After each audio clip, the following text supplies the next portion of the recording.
Good evening, Prescott Valley. Welcome to the November 8th, 2016 Parks and Recreation monthly meeting. Kathy, can we have a roll call? Commissioner Poliquin? Here. Commissioner Fallman? Here. Commissioner Brinkman? Here. Chairperson Freyer? Here. Thank you. Moving on to item 3, approval of the agenda. If anybody has any modifications to the agenda, please state so now. I'd make a motion to approve the November 8th, 2016 agenda as written. Do we have a second? I'll second it. All in favor? Aye. All right.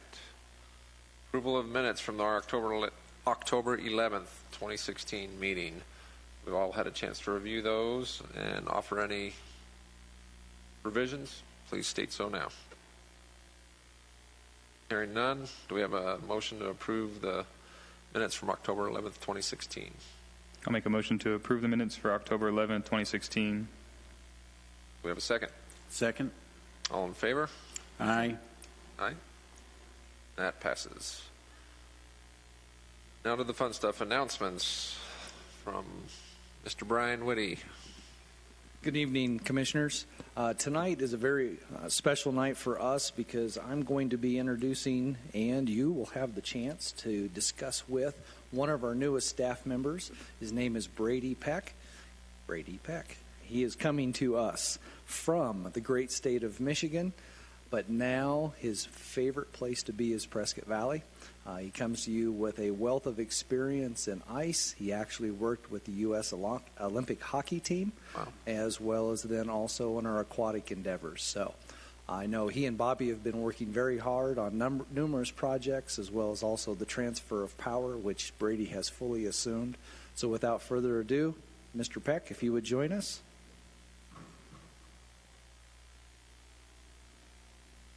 I'd like to thank you guys for and Brian for giving me the opportunity to come out here. It's been, I believe this is my 6th week, and it's been a lot of fun and very exciting, and a huge change of scenery from Michigan. I would imagine. I have my undergraduate degree from Central Michigan University in Recreation, Parks, and Leisure Services Administration with a focus in community recreation. I also have my Certified Park and Recreation Professional certification, as well as Certified Pool and Spa Operator. So I'm looking forward to moving aquatics forward and taking that over from Bobby as well as ice. And that note, everyone from Michigan was shocked to hear there was water and ice in Arizona. Well, welcome, Brady. It's Thank a you. pleasure to have you on board with us, and know you'll do an excellent job in carrying our programs forward, and with the pool and the ice. They're both, as Ron mentioned before the meeting started, very popular for our residents here, and hope to see that continue. Welcome. Thank you. Unless Brian wants to mention anything about ice, I'll jump right into ice. We've completed our first week of our ice season, and we're starting about a month earlier than we did last year, and our participation numbers are about as where they were last year for our first week, except we started on Thanksgiving last year, so that was a little bit more hype. So we've seen great numbers, and right now it's a little bit of a weird schedule because basketball's in there this week, so we have no skating. People are calling, wondering why we don't. So just tell them, look online. And the other issue we've ran into is the schedule is fluctuating a lot right now just because basketball is feeling out what they need to do, different practices, changing their times. So we've already had one schedule change, and we keep everything up to date on our website. The issue we've seen is the event center hasn't updated their calendar. So town residents can go to pvaz.net to check the accurate Correct. schedule for the ice schedule. schedule. Go to pvaz.net, and they can also call our skating hotline, 775-3165, and that's updated weekly. Very good. How often does the schedule change for you guys? Is it a weekly update that the event center gives you, or is that a We daily have it deal? set through the season, but we haven't published January or February yet. I believe December is published online. If If not, we'll get that up this week. And we just don't publish so far ahead as to avoid major changes, have people make plans that far ahead. Just for residents, is the ice just covered with the basketball court? Is there a lot of labor involved in transferring basketball to ice? The ice is covered. They put a rubber flooring down, and then the basketball court on top of that. So they remove all of the glass around the rink. About a third to half of the boards also get removed. So it's quite a labor-intensive process. I believe it takes the event center 12 hours or so to completely flip it. And that's working straight through. Yeah, So. hustling, yeah. Very good. Right. Yeah. I didn't see it on here. What's, just for myself and for the residents, what's the age range for ice skating? What's it open to? What's it limited There to? is no minimum or maximum for our open skate program. I haven't seen anyone too young here. 3 or 4, I believe, is the youngest I've seen. But I've seen 6 months in Michigan skating, and he's as old as you are. You're more than welcome to come, as long as you're comfortable on your feet. Or if you want to learn how to skate, no matter your age, you're more than welcome to come out. Very nice. Awesome. Well, it's going to be a challenge because that is one of our historically more popular events. Skating's always been great here, but excuse me, with the transitions in the basketball and the NAU games and all the things, your work's going to be cut out for you. But you have really excellent qualifications, and so we really want to welcome you and glad to have you. Thank you, Commissioner. Thank you, Brady. Next. And please don't forget, in addition not only to the open skate opportunities, as Brady was mentioning, if you are new to skating, we do have complimentary helmets. There are skate aids to be able to assist you around there. And then also we have our annual service provider. She's working on her Learn to Skate schedule as well, so that'll be coming up and made available as well. Again, you'll be able to get that information from the Prescott Valley Event Center. And then the town's open skate schedule would be best found via the pvaz.net website, Parks and Rec Department, and then ice skating. Very good. Thank you so much, both of you. All right, next would be the item C, Festival of Lights. Yes, before you know it, the holiday season will be soon upon us. Hopefully we won't sleep through the turkey at Thanksgiving time. But soon following that event on Friday, December 2nd, is a whole host of activities that are available to the public, and I would encourage them to plan accordingly. First off, for those that have interest in helping light up as well as decorate the Prescott Valley Library, we have a program known as Create a Tree. This is our 15th annual event. This is an artistic endeavor in which to celebrate the season and showcase your community spirit. We have a number of themed creative artistic opportunities for these trees. They have shown themselves in the past. Ace Hardware has come out and through a collection of ladders have created their artistic interpretation of a tree.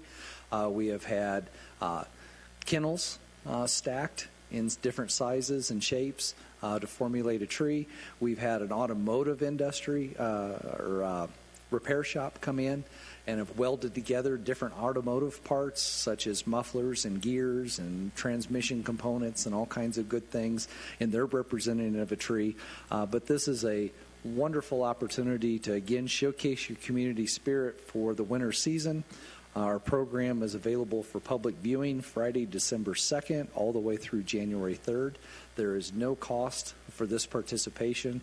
Awesome awards to be won because this is a public voting juried process. So it is a public choice award for this wonderful opportunity. Last year we had over 43 exhibits on hand here at this facility. We are planning to carry this program also over into the Civic Center due to the tremendous upsurge in participation, and we would love to have everyone participating in this event.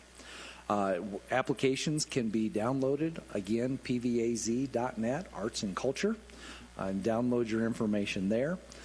In addition to that, if you are a Chamber of Commerce participant, you will be able to cross-populate websites there and download at the Chamber website as well. The reason why I tell you that is, again, as I mentioned earlier, December 2nd is a multi-event night. That happens to be the night in which the Prescott Valley Civic Center campus is lit.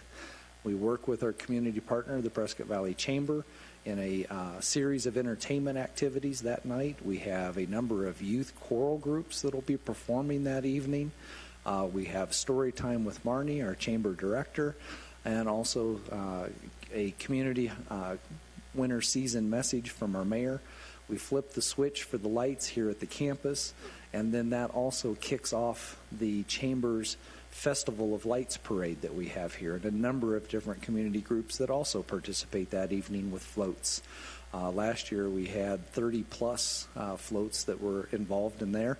And again, you can visit the town's website, PVAZ, or the Chamber's website, and you can enter your application as well to participate in the Prescott Valley Chamber Parade of Lights float entries. So we'd encourage everyone to come out there, help us kick off that winter season and all of the community spirit that comes alive during our winter time of the year. So those are our three big events that we have.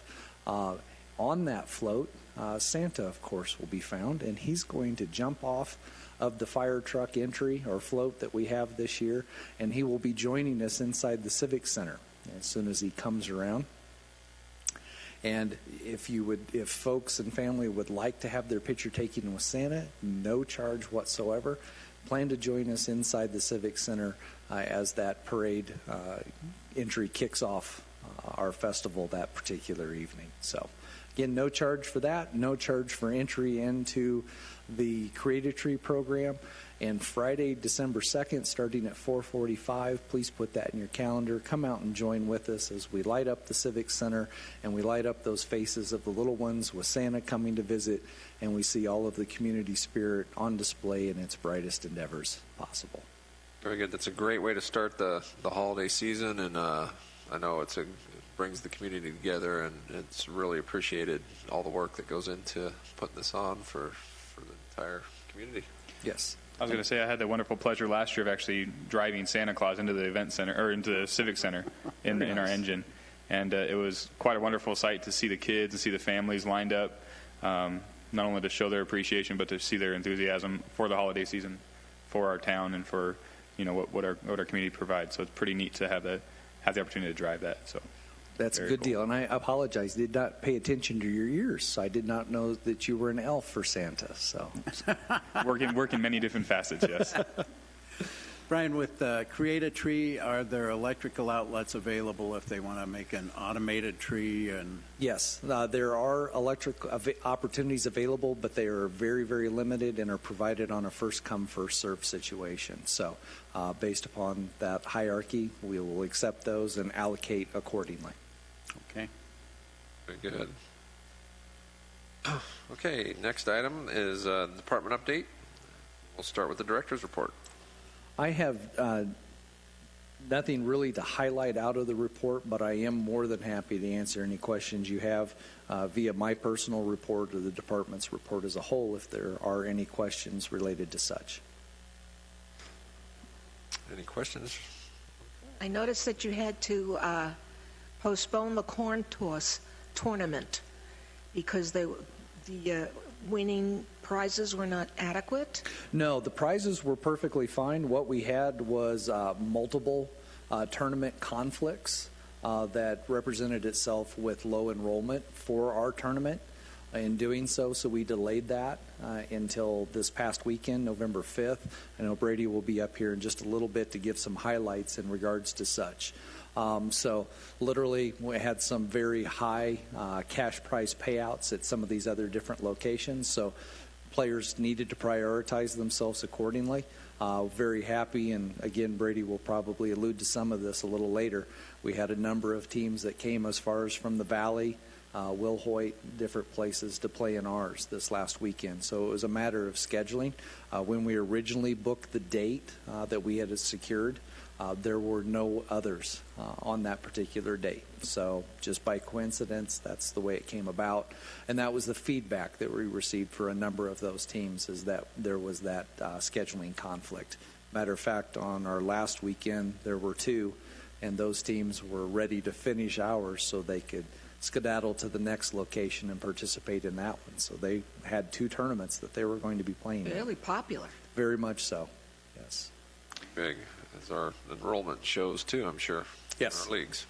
I noticed the monthly reports, we discussed it slightly, but the vandalism costs over October, is there anything being done presumed or preemptively to eliminate or try to reduce those costs or try to reduce the vandalism? Yes, the largest component of this particular report that we had indicated here was related to for insurance purposes. Okay. We unfortunately had an individual or individuals that went through and broke a large number of the windows at our shared facility with the Boys and Girls Club.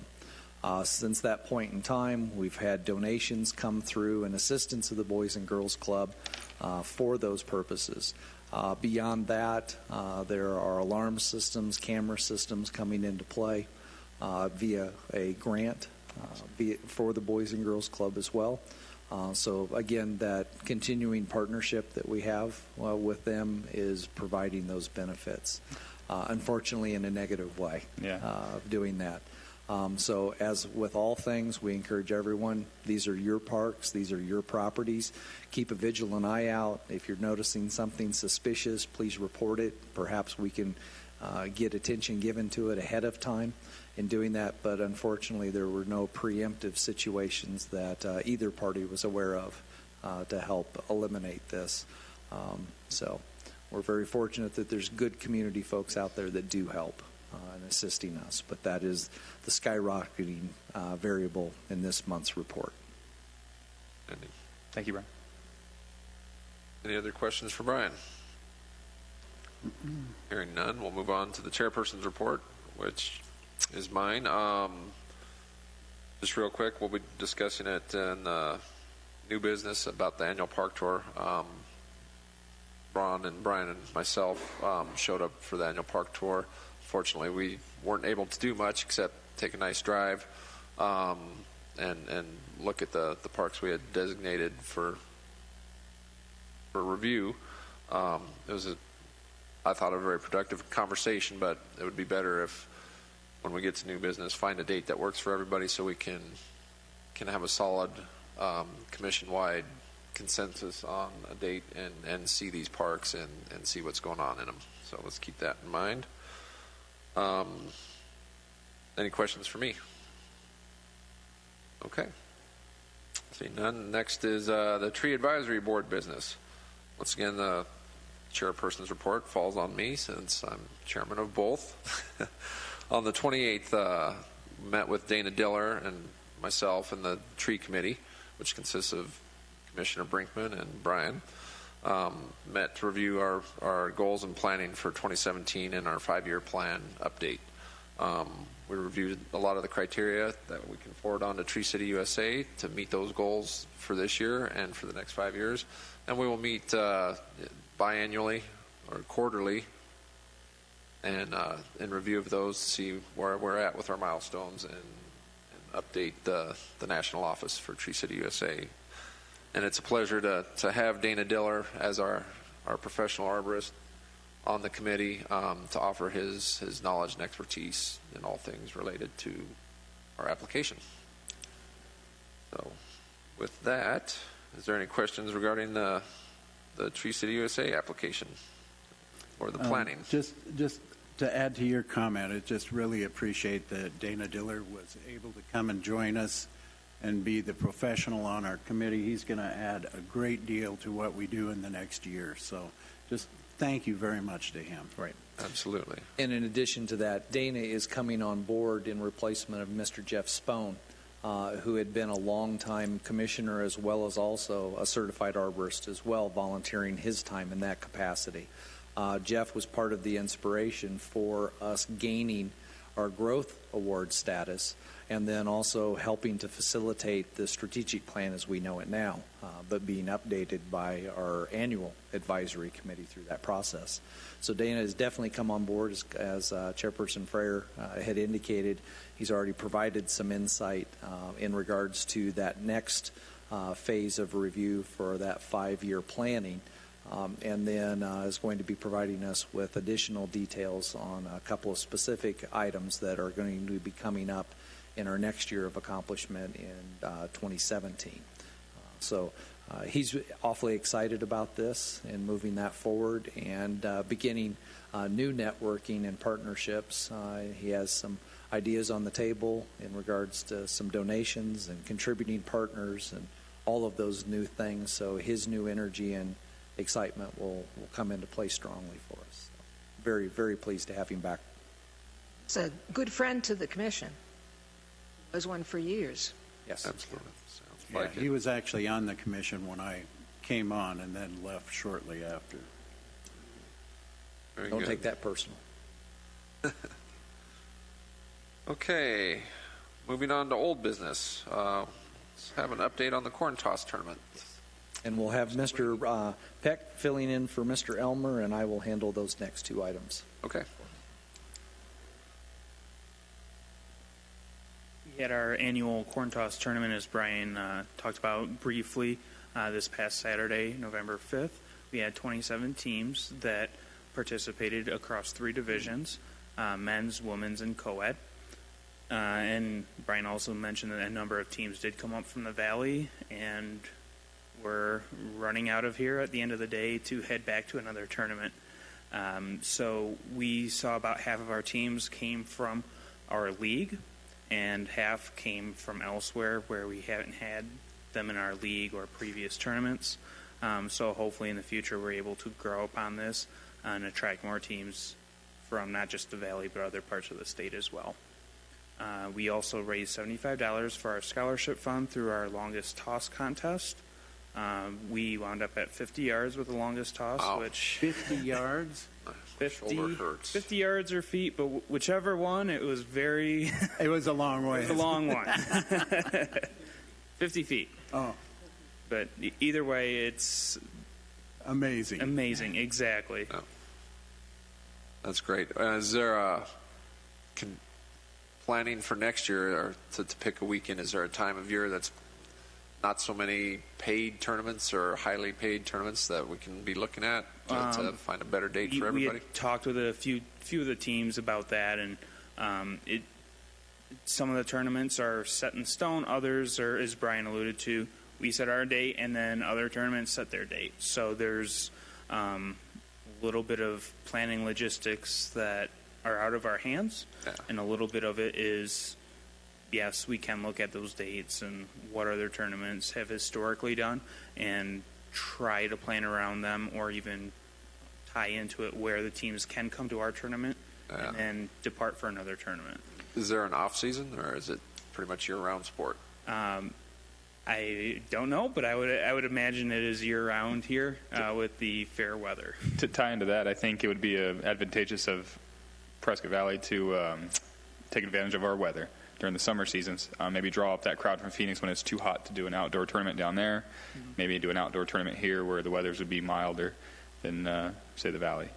Oh, absolutely, that's definitely something we can take into Yeah, consideration. down there, the corn's popping as they're throwing it. But I think possibly looking at the leagues that they have in the off season and improving that. But I think the turnout was really pretty good, considering this was postponed and. Absolutely, and looking at the data, we had the same amount of teams from last year, which was surprising, as you said, because we did cancel or postpone it from the original October date to the November date. So in keeping the same number of teams year over year was great, and if we do keep it the same weekend in the future, hopefully we are able to grow that. Very good. Good work. Very good. Thank you. Thank Any you. other questions? In addition to that, one of the strategies is you were referring to of review is what we're going to be also delving into, because part of the competition, if you will, is those larger prize pools. And I think that is one of the elements that we seriously have to focus on if we're going to see growth and that strong interest of participation. Money talks in doing those things. I think we're picking up on a lot of the same elements that most tournaments have. The other side of the fence is looking at it from a sanctioning standpoint. Much like any type of competition, if it's a sanction process with points to be earned in those competition rankings, that it takes them in that type of direction as opposed to a recreational venue, because this is a tournament and doing those kinds of things. So those are the things that we're going to be investigating and going through those processes as well to get onto that schedule of service, and then having competitive monies that are made available. So we'll be looking at sponsorships from folks and their participation in doing such. So. Very good. Very good. All right, next item is construction update for Fenceline Park. Yes, I do have a wonderful picture, and I apologize last time when we talked on this subject. We did not have any actual images to be able to show. But our picture here tonight shows you the complete install of the Fenceline playground. Those of you that might recall, the playground before was more or less a pressure laminate wood playground, more so designed for backyard purposes. I know former council member Marshall was asking in regards to our retrofitting that particular piece, seeing if we could squeak out a little bit more time from that particular unit. Unfortunately, it was ill-advised to do something like that because it would add additional liabilities to the town and also an experience that may not be so positive for those end users. So we've been very fortunate in the fact that this is a very nice commercial grade playground. It fills exactly to the T the color scheme that is within that Stone Ridge subdivision, with the neutral colors and the greens that abound. You see the little blue unit there on the post. That's a little musical bongo participation there, so the young people can play. A lot of interactive features as well. A little play window there, so if they are interested in shop or business retail, they can do that. Some tic-tac-toe up above. A lot of interactive features, and very happy to see that the folks can come out there with their young people and enjoy a quality play unit with also some very nice safety surfacing material that meets all of those fall radiuses and the interactive play features that we have out there. So very happy for those residents and being able to provide that quality play apparatus for their enjoyment. The project did come in as budgeted, so there was no other extenuating costs to come into that project, and and the schedule by the installer was spot on. Matter of fact, I think they were they were out of the site a half a day early even. So very happy with their efforts, and very appreciative of staff because they came in and provided some additional refinements of the site with containment curbing and all of those good things as promised, as well as getting that safety surfacing material installed as well, because that was not part of the budgeted dollars available for that playground unit. So we were able to stretch our budget in the right way to accommodate this process. Very good. It's a beautiful looking park, and seeing it in person and seeing kids play on it does well. So appreciate the staff and everybody in the department pulling together to make it happen for the community. Anyone else? Okay, next item is update on Bob Edwards Park and the construction. Yes. If you have not had the pleasure of being able to drive by, and I know Brett has not been able to do that, even though it's his front yard, but at any rate, progress is strongly underway at Bob Edwards Park. There's a couple of components that we're very excited about in the fact that we have a playground scheduled for installation. This was the playground of choice that you were looking for. Now, granted, it will not have the black underlay tiles there. It will have what we saw at Bob Edwards Park in regards to the engineered wood fiber that's there, but the play pieces are really what to focus on coming out of this particular illustration here. A lot of high energy physical activity at this location, a good mix of traditional and non-traditional play. We have some very nice, bright, and vibrant colors of activity going on there. So we're really excited about this because it brings some new elements that we do not have in our playground inventory with a lot of the web climbing features that are there. It's kind of a new trend that's been around for a little while, but it'll be a first for us. So we're very excited. It really utilizes the available space very well, which was a comment that the commission gave in regards to applauding that vendor for their participation. This particular unit, I believe, don't quote me on this, but I believe because of the timing and the interaction that I was able to have with the main parent company while attending the National Park and Rec Association conference in St. Louis, I believe we had almost a $30,000 discount that came with that. They were very excited about our project and the opportunity that existed with us. And I got to show a little bit of that site to them as well. They were excited that we were taking a detention basin, which is basically a big, dirty, nasty, ugly hole in the ground that serves a very strong purpose, but reutilizing that in a very creative way that will strongly benefit the community. And I would say enhances that neighborhood tremendously once we are able to see all the green grass and other activities that will pop here in just a little while. So, pardon that growth term. So we're very excited. The nice part about this is we are anticipating an install of the playground sometime during the week of November 16th.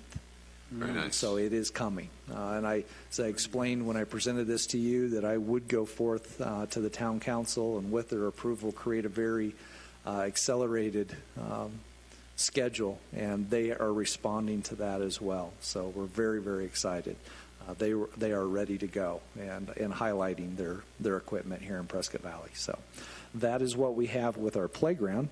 In addition to that, I spoke with you last time in regards to the other feature at Bob Edwards Park, and that is also the installation of the Ramada. That would be that little blue diamond as displayed here on this illustration. This is a 34-foot octagonal Ramada. This is very much the same product that is at Antelope Park and Mountain Valley Park. It'll be able to host 4 8-foot picnic tables, one of which will be an ADA accessible table as well. It leaves a tremendous amount of room on the inside as well for other play activity, folding chairs, all of those kinds of things. It easily accommodates a couple of families there, but its most important feature, because this site is an athletic field also, it will accommodate those teams that need to have either pre or post activity gatherings if they want to have a celebration of some sort. It's a very accommodating facility that will be there. This was presented to council back on November 3rd. They have approved that, and so we're in the process of finalizing those purchases with our representative, so long as everything else within the project budget goes accordingly. So we are holding that as the last wild card in doing those kinds of things. But it looks like everything's a go. The unfortunate part about this is our vendor is a very sought vendor, and so there will be somewhere between an 8 to 12 week development and install period. So as soon as we can get that scheduled underway, we're looking at sometime perhaps in February of being able to have things on site. So it's coming together just little bit by little bit, and we're making, And I we're think, not some waiting good until headway. next year. Yes. As far as total use of the site, yes, it will require waiting until next year. Yes. Yes, without a doubt. So when spring rolls around, the park will be ready to go. No doubt whatsoever. Spring, you anticipate springtime for the ribbon cutting? I am anticipating that. Again, with those few little variables that we're working on right now, I highly anticipate at your January commission meeting that we will have an announcement on a date for those ribbon cutting processes. Yes. Good. Yes. And the handball courts are still future plans. Without a doubt. Yes. That does come with a sizable price tag to it. I can imagine. And so as things are developed again for historical purposes, this particular park is built on development impact fees. This was an actual plan that I had the great fortune of working with Jack Richardson. He actually was in it with our Public Works division. He left and went to Civil Tech Engineering. So I worked with Jack on this. We did a lot of research and development in regards to a lot of the components here, and it sat on the shelf since 2008 because we needed to collect those development impact fees, and those come through new house construction. So that period of time caused the situation. We're not going to build it until we've got it, and that is where we're at today. And that's how it is coming to the forefront. But I'm very excited for this park and this project to be complete. I think it's going to be a very wonderful asset to the community and highly utilized by all. When do you think you'll set the lights? I know the field won't be usable, but... Right. Literally, the lights right now are in place. We do need to we have some utility connections that still have yet to be made. And I would anticipate that will also be available by our ribbon cutting time frame in doing such. But the lights, the fixtures, everything is in place. We do need to pull those wires and then make the final connections to the site that will allow that subcontractor to complete the process. Okay.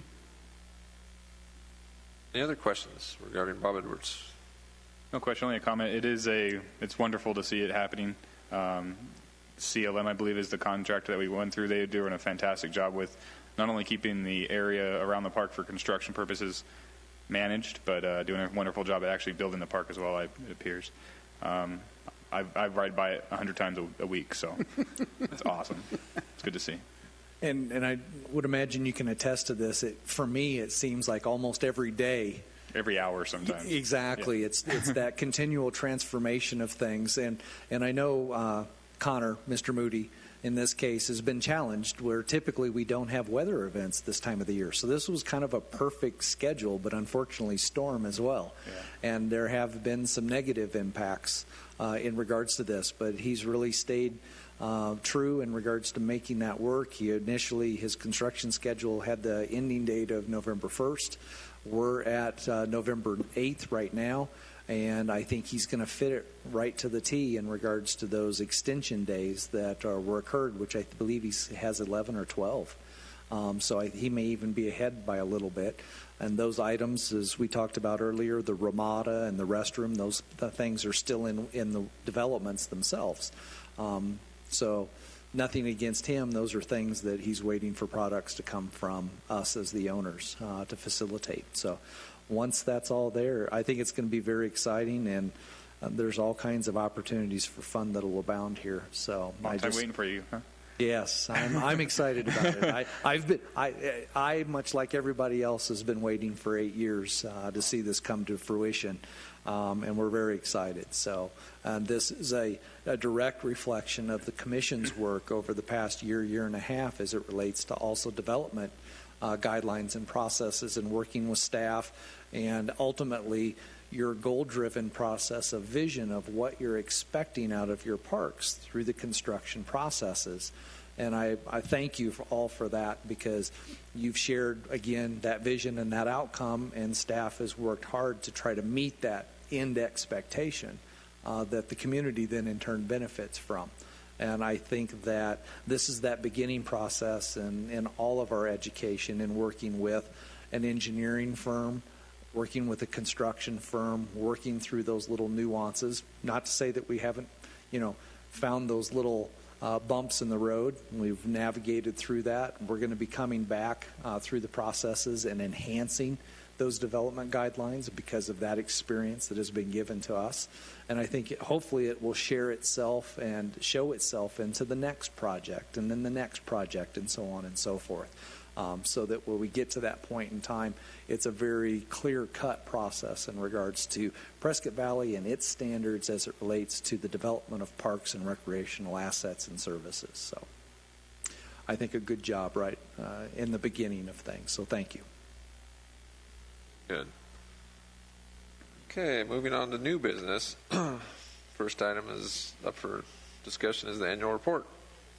Yes, you all have, I believe, a 54 or 55-page document, which is our 2015-2016 Parks and Recreation Annual Report. There are a number of different elements in there that reflect upon the year, as well as comparisons to the 2014-2015 fiscal year as well. So to hit some of those components, I think we'll give the viewers out there some information as what we've discovered through those processes. In our facility rentals, we were up 49% over the previous year.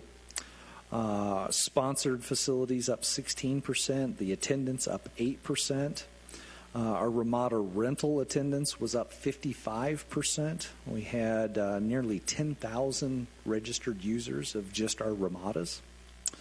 We saw that an increase in regards to our sponsored Ramada use as well. So in total, almost 14,000 users were there. We also saw an increase in our athletic fields by 44%. As well as almost an equal amount in regards to their attendance and participation. In total, facilities, which is inclusive of Ramadas, buildings, and athletic fields, we had nearly 190,000 users just in facilities and its activities. We had an increase in our arts and culture participation by 29%. 21% increase in our ICE participation. Good luck matching those numbers, Brady. Okay. No pressure. No pressure whatsoever. Overall, departmental activity participation, we had an increase of 3% with nearly 82,000 people participating in our programs and services. We had an increase of 104% in community event applications utilizing town property, with 114 applications this last year. We had a 66% increase in their attendance during those activities. Unfortunately, we had to, or not unfortunately, fortunately, we had a decrease in tree removals by 47%, so that's a very nice trend. We increased our trees planted by 173%. Unfortunately, on the other side of that, as we talked about a little bit earlier, our vandalism reports as well as costs went up from the previous year. It doubled. But we also saw a 9% savings in water usage. And as you recall, we had a very substantial increase the year before because that was the full implementation of our system.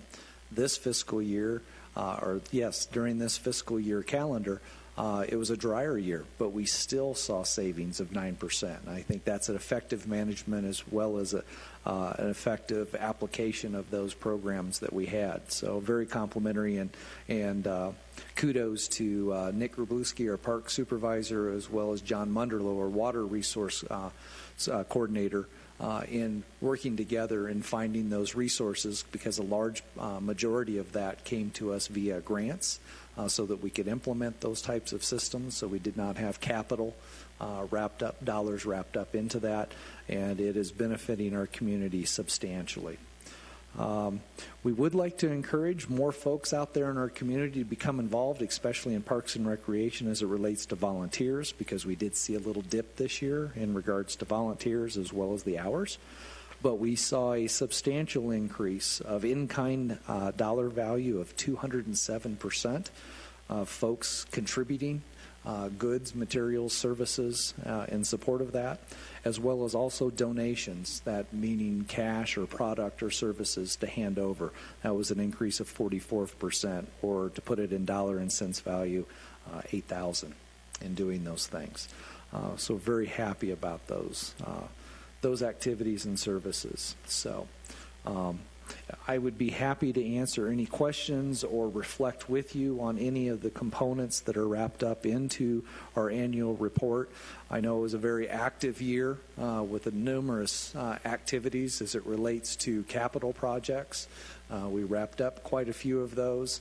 The improvements that we made over at the amphitheater with the state-of-the-art sound system that's out there. If you were at any of our Yavapai men's soccer games this year at the amphitheater, you saw our scoreboards in full glow because they were full conversion into an LED system and also a wireless system of being able to control those boards. And then the sound itself, a lot of positive response coming from those that were in attendance, being able to hear quality and clear announcing of those games, as well as pre, intermission, and post-game musical activities and services there. It is a rocking system, if you will. Come to find out, after we bought ours, John Elway bought the same system for his training camp programs that he uses with college and high school athletes. So that was a pretty wicked report that came back in from our vendor. So very happy about that. Number of different improvements. I know we had some roof improvements that we made over at the Aquatic Center, at the Urban Forest. Several square feet of new multi-use path sidewalk came into play. A number of different vehicles we were able to secure via the state auction process. In doing that, so we were able to upgrade our fleet. Playground improvements that were made over at Antelope that had been on hold for probably about 7 years. That came to fruition. Compliments of a grant through NCU. Improvements into our movie entertainment systems. You name it. A lot of value input made available to our citizens and activities, and I think those numbers bear proof to that folks do look to us. And as always, we encourage everyone's communications to us in regards to new services and energies that they would like to see developed.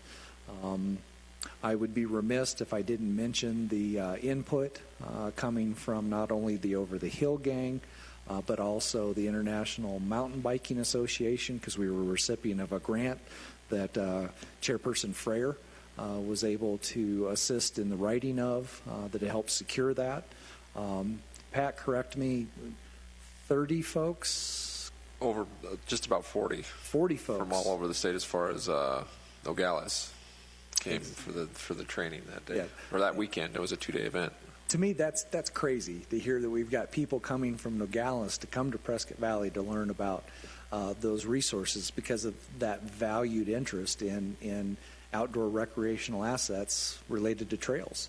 Matter of fact, I don't think they were even here for biking purposes. It was just trails in general. Yeah, they wanted to develop similar type trails in their community too, and we're at the very starting point of the process and just trying to gather knowledge. So that they left very excited and invited us down at any point when they start their processes. So it's great to see, bring all the different communities together. We had people from Flagstaff and Prescott Valley and Nogales, and I think a couple from the Valley actually came up as well. So, And that tells us the importance of continuing to develop new recreational facilities and involve the public. Maybe that's something we can really work on in the coming year. We had, I think, a lot of public participation last year, and maybe even more this coming year. See Absolutely. what we can do. Without a doubt. And what you just mentioned was we were the benefactor of all of those volunteers that came up to learn. Not only did they learn and stay in our community and all of those kinds of things, but they also contributed to our community through their volunteer service. We got a half a day's worth of labor out of all of them. Absolutely. And for doing the cost that. of a few sandwiches. And, yes, exactly. Chump change, right? Yeah, So, in doing that, and we did a lot of restoration as well as realignment efforts out at Fane Park with those trails and those fine folks. And then that begat then another process with the Over the Hill Gang and the beginning of that relationship, which is continuing to blossom and move forward there because they've done a lot of tremendous work, not only at Fane Park, but also up on Summit Hill. So we could spend most of tonight, if not all of tonight and part of the day tomorrow, talking about all the different activities and services and accomplishments that are found here in this document. So if there are some other golden and shining moments that you have, don't be shy in regards to this because it is a reflection of the hard work and vision that you all set forth and challenge staff with, as well as the community and the numbers, I think, again, reflect that. I know I keep repeating that, but when you see those types of increases in regards to in-kind support, and that's, services of support, whether they come in the form of rental or donated vehicles such as carts, golf carts, and those kinds of things to move volunteers around, or when we had our 5K on the Summit Trail, we had folks with multi-passenger buses. I mean, they were paying those people to assist us on a voluntary basis, and those dollars add up, as well as a tremendous increase in regards to support with gift certificates or cash or you name it, in being able to support the different programs and services. We were talking earlier in regards to how can we improve the cornhole tournament. It's those discussions that we have through those experiences and gaining those partnerships and continuing our networking to make that happen. So Absolutely. All kinds of goodies there. So with that, I'd be happy to answer any questions you might have about the annual report.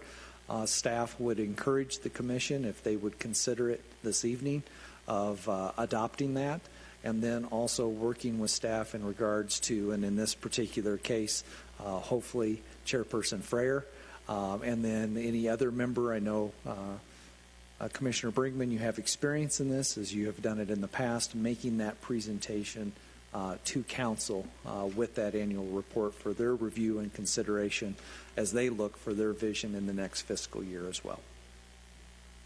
And the annual report is a form of communication to the council and to the public in general of what we do. It's also a tool that Parks and Rec uses to measure all of the items. Like you listed all of the improvements, all of the percentage increases, and that's something we can use over and over.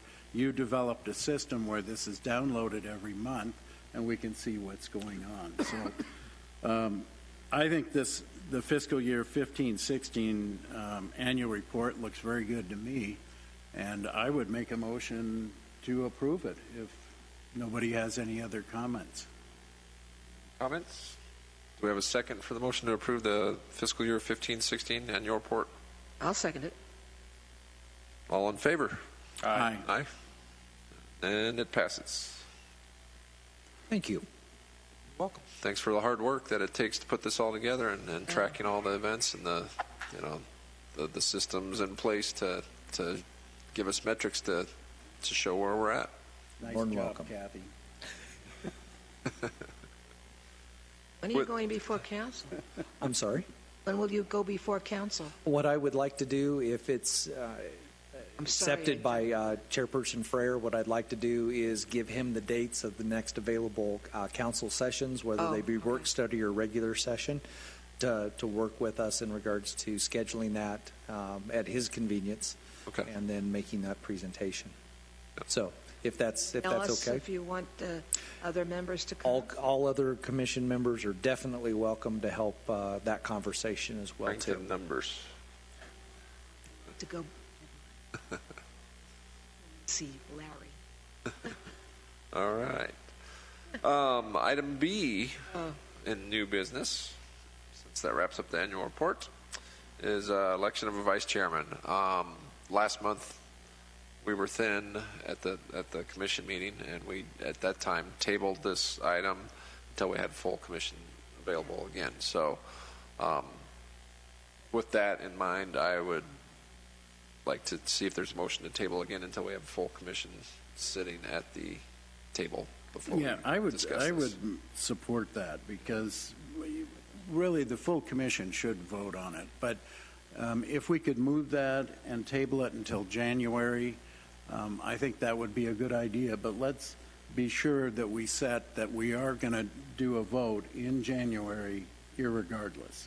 Okay. Looks like the date's January 10th. Is that That'd be correct, so yes, sir. January 10th? I make a motion to do vice chair elections on January 10th of 2017. I'd second that. Seconded. All in favor? Aye. Motion passes. Okay, next item. Once again, annual park tour. Once again, I don't know that we're going to take action on this again tonight, just so we can have the input of the full commission. So, unless other members would like to vote on a date now, but let's be thinking about it for our January meeting again, to possibly bring that up again and pick a solid date that everyone can attend and take the tour of the parks and see the update. So if there's anybody that'd like to make a motion to table that until January 10th.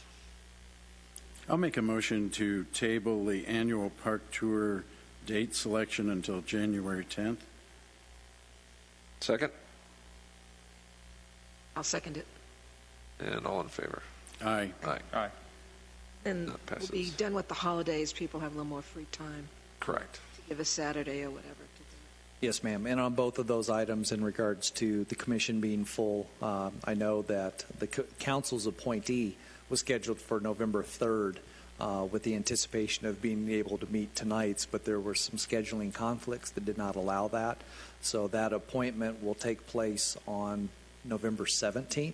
So that will assist this process as well. So that'll be an easy shift to January, and staff will make those accommodations. Very good. Very good. Thank you.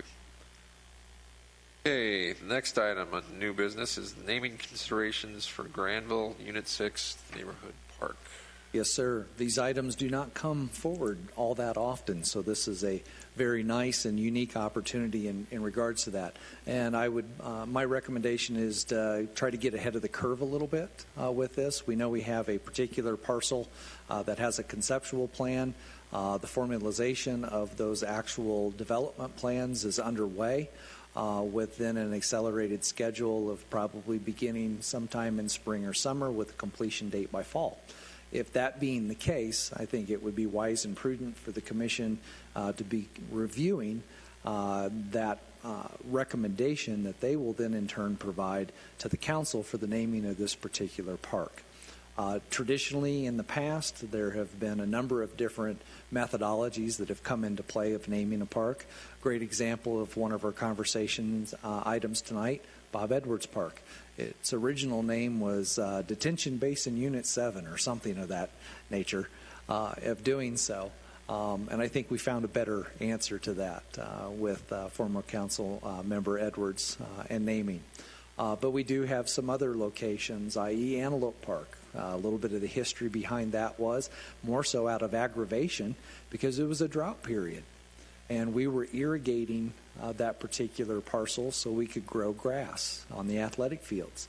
And the problem we were having was the antelope were coming into the park and drinking and eating the vegetation that we were trying to grow in doing that. So hence the name. Why that field got fenced in? No, that is not part of the reason for that, but to that point. So there are some unique things that come to pass. I would say that the majority of our parks are named more so in regards to the adjoining street. Talked about Fence Line. We have Sunflower. We have Tontos. We have Bronco. We have all kinds of different parks that are named in the same fashion. What I would do is, what I'm asking the commission to consider is the methodologies of review that they would like to consider in exploring this opportunity for names. We could still go down that process if we wanted to look at adjoining streets, i.e. Santa Fe Park, or the simple fact that that particular parcel where this park is located has 3 separate well sites, maybe a name of Wells Park, or what have you. Or even the entertaining of idea of a naming contest. if we wanted to go so far as that. But there are a number of different methodologies that I would ask the individual commissioners to consider in going through that review process, so that when the appropriate time comes, that we'll be able to act accordingly and be ready to go for the project. Now, historically, I know years ago, probably 20 plus years before Glassford Hill existed, Glassford Hill Road, that is, those well sites had names. Do you happen to know the names? I do. One happens to be Santa Fe, the other one Elephant Eye, and the last is Fat Chance.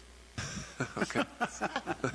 So, Santa Fe, Elephant Eye Park, or Fat Chance Park.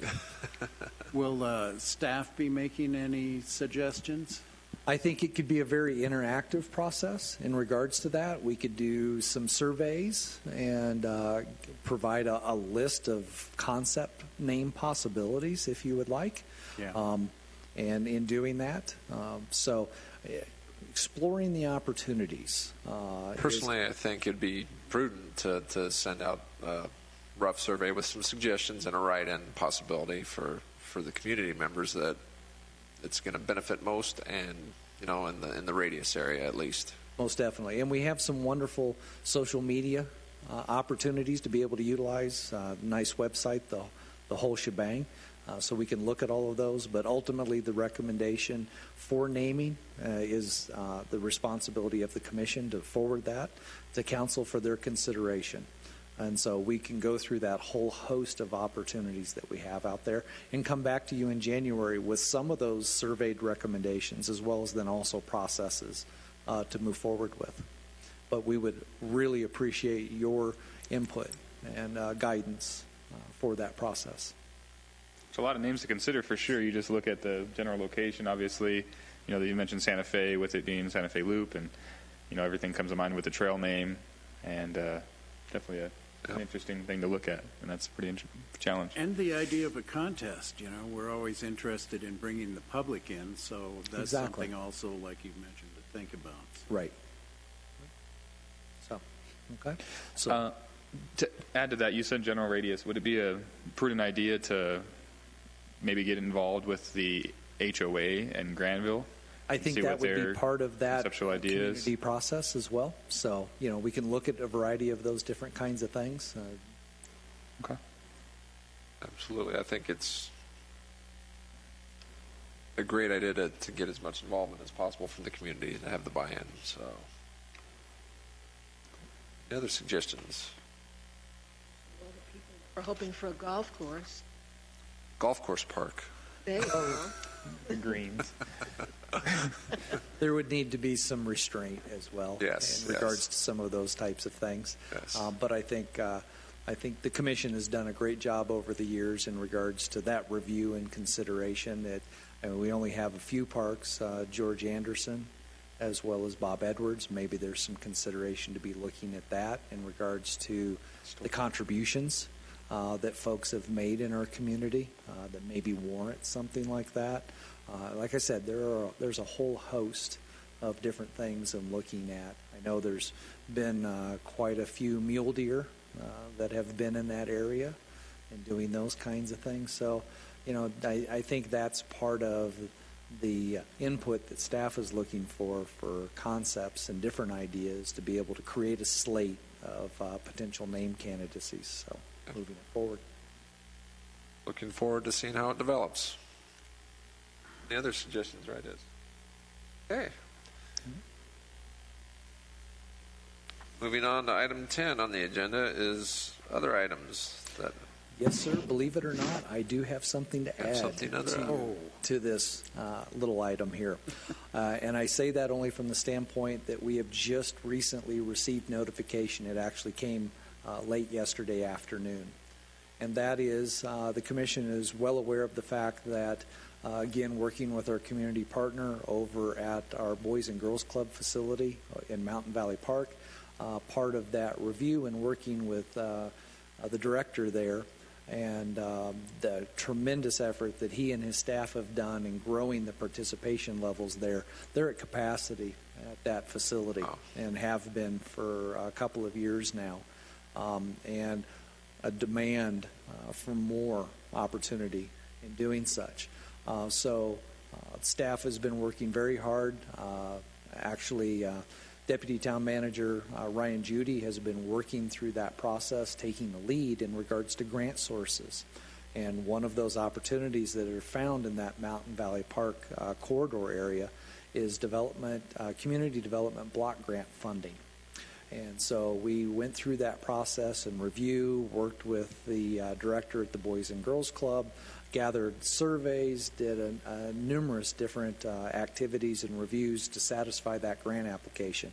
Very happy to report tonight that we have a $600,000 plus award notice that has come to us. So we're going to be beginning the processes of requests for proposals for the architectural services, and then after that facilitates itself for construction. So we're very happy with that. So we'll be hopefully being able to, at a minimum, doubling the floor space of availability and for that particular site and center there. Outstanding. Yeah, that's absolutely excellent. The Boys and Girls Club provides real service to the community and giving the kids a place to go and have recreation, and it's safe. So it's really a pleasure to see that this came through. And so that'll be a second building. It will actually be an extension of. So they'll be connected. That is what the conceptual idea is right now. Again, working with those representatives at the Boys and Girls Club in their best interests. That's exactly what we're anticipating. Oh, that's great. It is outstanding news. Thank you for sharing that. You're more than welcome. I thought you would all be excited about that simply because of the fact of your encouragement of utilizing those grant opportunities because of the improvements we've done in the park, and this is definitely one of those features and facilities. So, good stuff. Awesome. Staff that got involved in getting this going. It's wonderful. Well, and a lot of kudos goes to Mr. Judy. I really appreciate his hard effort because he has literally managed every single one of those grant processes on behalf of the town. So we're very, very excited for him as he's continued a tremendous effort out there with the roadside improvements, street improvements, and now facility improvements. So. Good. Next item on the agenda is scheduled public appearances. Seeing nobody from the public willing to come up, we will move on to the next, which is our next meeting. Work study date will be determined at a later date. That would be correct as it relates to the tours and reviews. Okay. So that would be scheduled as part of that agenda in January. Okay. And our next regular meeting is Tuesday, January 10th, 2017 at 6:30 p.m. right here in the auditorium at the beautiful Prescott Valley Library. With that, can we have a motion for adjournment? I'll make a motion to adjourn the meeting. And a second. I'll second. And all in favor? Aye. We are adjourned.